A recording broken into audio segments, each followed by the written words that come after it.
नमस्कार दोस्तों, आपका मेरे चैनल ज्ञान ही ज्ञान में आपका हार्दिक स्वागत है। इस वीडियो में हम बात करेंगे किस प्रकार से आप नेपाल पैसे भेज सकते हैं मोबी सफर कंपनी के द्वारा। जो मोबी सफर मनी ट्रांसफर कंपनी है, आप जानते हैं उसके बारे में। उसके थ्रू हम कैसे नेपाल पैसे भेज सकते हैं, इस वीडियो में बताया जाएगा। तो चलिए देरी ना करते हुए वीडियो को स्टार्ट करते हैं। सर्च बार में हमें आ जाना है और टाइप करना है मोबी सफर। मोबी सफर .com अब दिखाई दे रहा होगा आपको। उसके नीचे जो सेकंड वाला ऑप्शन है मोबी सफर, हमें उस पर क्लिक करना है। तो चलिए इस पर क्लिक कर देते हैं।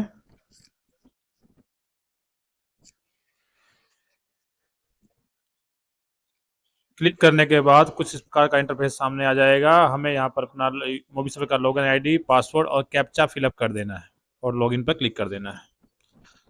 क्लिक करने के बाद हमें जो है इसमें कई सारे जो है बने हुए हैं ऑप्शन।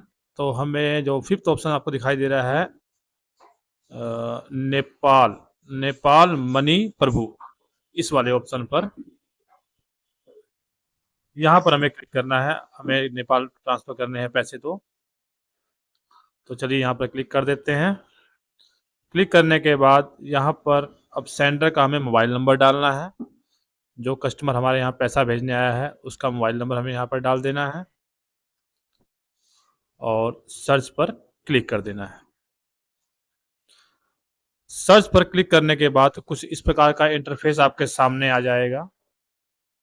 अब यहाँ पर हमें सेंडर की डिटेल डालनी होगी। आप ध्यान से देखिएगा एक एक स्टेप। मैं सब कुछ आपको लाइव दिखा रहा हूँ। आप देख सकते हैं हमें सेंडर का नाम, सेंडर का DOB, सेंडर आईडी और सेंडर आईडी नंबर, उसका स्टेट, डिस्ट्रिक्ट और एड्रेस, सब कुछ हमें बिल्कुल जो है केयरफुली फिलअप करना होगा इस स्टेप में हमें। तो चलिए ज़्यादा समय ना लेते हुए हम सारी डिटेल जो है वो ठीक तरीके से फिलअप कर देते हैं। एक बात ध्यान दीजिएगा, जो भी डिटेल आप डाल रहे हैं वो सभी डिटेल हमें कस्टमर के आधार कार्ड को देखकर ही डालना है, क्योंकि आधार कार्ड की के द्वारा ही जो है कस्टमर की KYC की जाएगी। तो सभी चीज़ें जो है सेंडर का नाम, जेंडर, DOB या सेंडर का जो आईडी कार्ड में जो नंबर, जो आधार कार्ड में जो नंबर लगा है, यानी जितनी भी चीज़ें आप देख रहे हैं वो सभी चीज़ें जो है आईडी कार्ड में देखकर ही हमें यहाँ पर फिलअप करना है। कोई भी मिस्टेक हमें यहाँ पर नहीं करनी है, अन्यथा पैसे जो है वो ट्रांसफ़र हो भी गए तो वहाँ पर रिसीवर को जो है दिक्कत आ जाएगी। इसलिए सभी चीज़ें जो है प्रॉपर तरीके से हमें यहाँ पर डाल देनी है। तो अभी हम आप देख पा रहे होंगे हम सभी चीज़ें बारी बारी से डाल रहे हैं और सेंडर एड्रेस पर हम पहुंच चुके हैं। अब यहाँ पर हमें जो है सेंडर का एड्रेस जो है आधार कार्ड में जो एड्रेस लिखा हुआ है हमें सेम एज इट इज इसमें डाल देना है।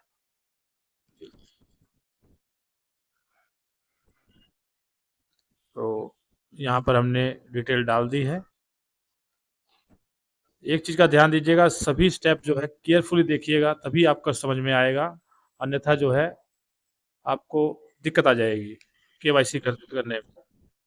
तो इसलिए ध्यानपूर्वक देखिए।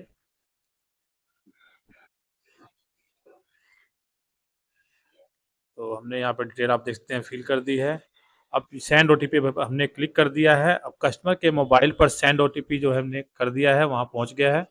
अब वहाँ से हमें जो है OTP यहाँ पर वहाँ से देख कर यहाँ पर डाल देना है एज इट इज़। तो हम यहाँ पर अब OTP डाल रहे हैं, थोड़ा वेट कर लेते हैं। ये OTP हमने डाल दिया और लास्ट में सबमिट पर क्लिक कर देना है। सबमिट पर क्लिक करने के बाद यहाँ पर हमें बोला जा रहा है कि सेंडर का जो जो हमने है ऐड किया वो सक्सेसफुल हो चुका है। अब KYC आप कीजिए, प्लीज डू KYC। तो हमें यहाँ पर ओके पर क्लिक कर देना है। चलिए ओके पर क्लिक कर देते हैं।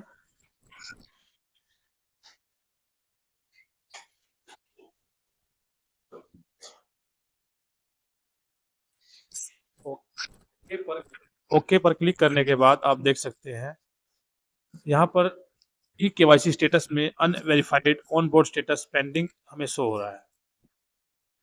तो अब हमें कस्टमर की यहाँ पर ई केवाईसी करनी है।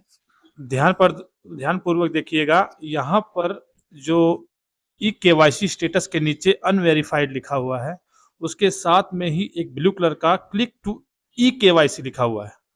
मैं आपको अभी दिखा देता हूँ। तो ये यहाँ पे ई केवाईसी स्टेटस के नीचे अनवेरिफाइड है और मैं आपको बता देता हूँ, अभी थोड़ा वेट करना होगा।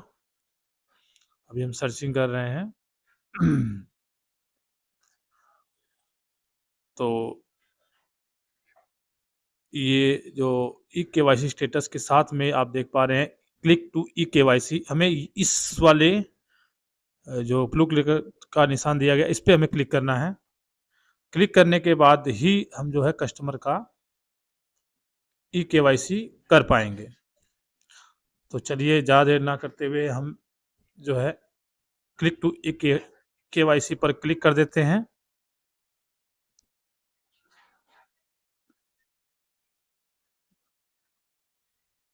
ये हमने क्लिक कर दिया। अब आप देख सकते हैं एक नया पॉपअप खुल के सामने आ गया। अब यहाँ पे हमें जो लोकेशन है उसको अलाउ कर देना है। अलाउ करने के बाद आधार नंबर, अब यहाँ पर जो है कस्टमर जो आया हमारे पास पैसे भेजने के लिए, उसका आधार नंबर हमें डाल देना है। और सेकंड ऑप्शन में भी हमें सेम उसका आधार नंबर डाल देना है। और थर्ड में जो DOB दिया गया है, हमें आधार कार्ड में देखकर कस्टमर का DOB same as it is यहाँ पर डाल देना है। और आई एक्सेप्ट पे क्लिक करके सबमिट पर क्लिक कर देना है। सबमिट पे क्लिक करने के बाद ये आप देख सकते हैं यहाँ पर लिखा आ गया कि वेरीफाइड सक्सेसफुली, उसको ओके कर देना है। ओके करने के बाद अब हमें इस स्टेप में जो है अपना जो फिंगर डिवाइस जो कस्टमर का है वो हमें स्कैन करवाना होगा। तो सबसे पहले हमें अपनी डिवाइस जो है उसको एक बार स्टार्ट कर लेना है। तो हमने यहाँ पर जो मंत्रा डिवाइस लगा रखी है उसको हम एक बार रिस्टार्ट कर देते हैं। आप देख सकते हैं मैं रिस्टार्ट कर रहा हूँ। अगर आपका ऑलरेडी स्टार्ट है तो आपको ये स्टेप करने की आवश्यकता नहीं है, आप डायरेक्ट वहाँ से केवाईसी कर सकते हैं। तो हमें ज़रूरत है इसलिए हम यहाँ पर रिस्टार्ट कर रहे हैं। तो हमने देख सकते हो आप ने जो है स्टार्ट कर दिया। अब हमें जो ये थंब का निशान दिखाई दे रहा है इस पर हमें क्लिक कर देना है। हमने यहाँ पर क्लिक जो है वो कर दिया है और कस्टमर का जो फिंगर भी है वो भी आप देख सकते हैं सक्सेसफुल हो चुका है। नीचे आपको दिखाई दे रहा होगा कैप्चा सक्सेस। और इसके बाद हमें लास्ट स्टेप में सबमिट पर क्लिक कर देना है।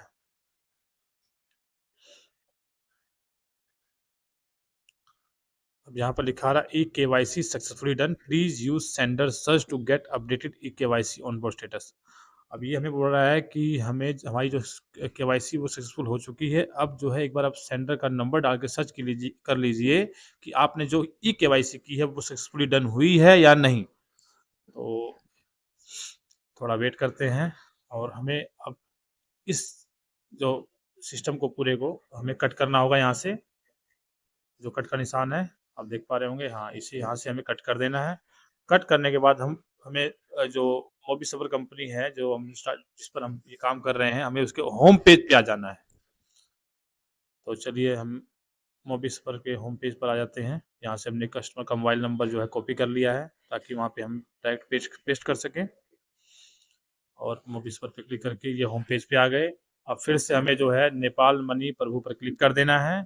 यहाँ पर सेंडर का मोबाइल नंबर अगेन डालेंगे और सर्च कर देंगे। अब आप देख सकते हैं कि जो ई केवाईसी स्टेटस वो भी वेरीफाइड हो गया, ऑन बोर्ड स्टेटस वो भी सक्सेसफुल हो गया और सेंडर का वेरीफाइड जो है स्टेटस है वो भी वेरीफाइड हो गया। यानी हर चीज़ जो है हमारी प्रॉपर तरीके से केवाईसी में पूर्ण हो चुकी है। अब हमें नेक्स्ट स्टेप जो करना है वो ऐड न्यू बेनिफिशियरी पर क्लिक करना है। अब यहाँ पर हमें जो है सभी चीज़ ध्यान से देखिएगा, ये बहुत इंपॉर्टेंट स्टेप है। यहाँ पर हमें जो है जो बंदा नेपाल में है, जो पैसे रिसीव करेगा, उसका यहाँ पर हमें फर्स्ट में मोबाइल नंबर डालना है। ये ध्यान दिया, यहाँ पर मैंने स्पेशली लिख भी दिया है कि यहाँ पर नेपाली मोबाइल नंबर ही डालना होगा और बेनिफिशियरी नेम यहाँ पर उस व्यक्ति का नाम डालना है जो पैसा वहाँ पर रिसीव करेगा, क्योंकि हम पैसा जो है कैश पेमेंट कर रहे हैं, तो उसका जो है नाम वही डालना है हमें जो उसके आईडी कार्ड पे दिया हुआ है, बेनिफिशियरी के। जो पैसा वहाँ पर रिसीव करेगा, उसके आईडी कार्ड को देखकर ही आपको उसकी सारी डिटेल यहाँ पर फिल करनी है, ध्यान देना। तो बेनिफिशियरी नेम यहाँ पर उसका आईडी कार्ड में देख के डाल दीजिएगा। उसका जो एड्रेस है नेपाल में, वो एड्रेस भी आपको आईडी कार्ड में देखकर एज इट इज डाल देना है। उसके बाद कैश पेमेंट पर क्लिक करने के बाद एनीवेयर पेमेंट इन नेपाल और सबमिट पर क्लिक कर देना है। अब यहाँ पर लिखा आ रहा है beneficiary added successfully, please proceed to payment. अब यहाँ पर इसने कहा कि आपने जो बेनिफिशियरी ऐड की है वो सक्सेसफुल हो चुकी है, अब जो है आप पेमेंट के लिए प्रोसेस कीजिए, तो ओके कर देना है। इसके अब आपको लिस्ट ऑफ बेनिफिशियरी दिखाई दे रही होगी। यहाँ इस स्टेप में आपको सभी चीज़ें प्रॉपर दिखाई दे रही होंगी, जो हमने उसका बेनिफिशियरी का नाम, mobile number, cash mode payment जो किया है वो, जो ऑप्शन दिया है ये, और एड्रेस भी प्रॉपर दिख रहा होगा, और उसके साथ में पे नाउ का एक ऑप्शन दिखाई दे रहा होगा आपको। हम अभी यहीं पर क्लिक करके पेमेंट करनी है, तो चलो जल्दी से हम ज़्यादा देर ना करते हुए पे नाउ पर क्लिक कर देते हैं।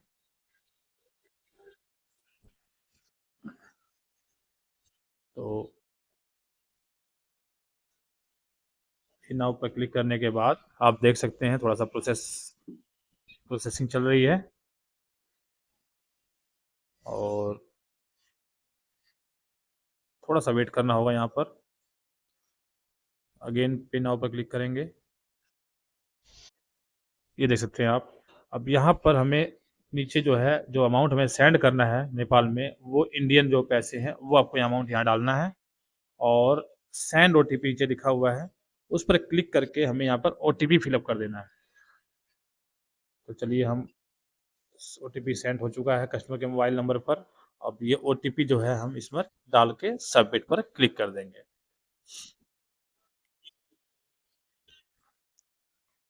अब ये ध्यान दीजिएगा कि जो ट्रांजैक्शन फीस भी आपको दिखाई दे रही होगी 199 यानी 6000 रुपये अगर हम डाल रहे हैं तो 199 हमारे अकाउंट से कटेंगे, इस चीज़ का ध्यान देना। यानी हमें टोटल जो खर्चा आ रहा है हमारा 6199 का आएगा। अब आपको जो भी चार्ज कस्टमर से करना है उसके अकॉर्डिंग ही कीजिएगा, और सबमिट पर क्लिक कर देना है। सबमिट पर क्लिक करने के बाद थोड़ा ध्यान दीजिएगा, सबमिट पे जो क्लिक करेंगे थोड़ा सा यहाँ पर हमें टाइम लगेगा। तो सबसे पहले हम सबमिट पर क्लिक करते हैं, और are you sure to make payment, तो यहाँ पर ओके पर क्लिक कर देना है, और थोड़ा सा बस 5 सेकंड वेट कीजिएगा। और यहाँ पर ध्यान दीजिएगा, आप जल्दबाजी में दोबारा सबमिट पर क्लिक नहीं करना, नहीं तो पैसे आपके कट जाएंगे 2-2 बार, ये ध्यान देना यहाँ पर। ठीक है, इस पर आप देख सकते हैं। अब यहाँ पर हमारी जो है ट्रांजेक्शन जो रिसिप्ट है वो आ गई सामने। इसमें एक जो आपको पिन नंबर दिखाई दे रहा है, ध्यान दीजिएगा, ये पिन नंबर जो है कस्टमर वहाँ पर बताएगा और अपना आईडी कार्ड दिखाएगा, और इसी बेस पर उसको वहाँ पर उनके प्रभु मनी में जो प्रभु मनी ट्रांसफ़र है वहाँ से पैसे मिल जाएंगे।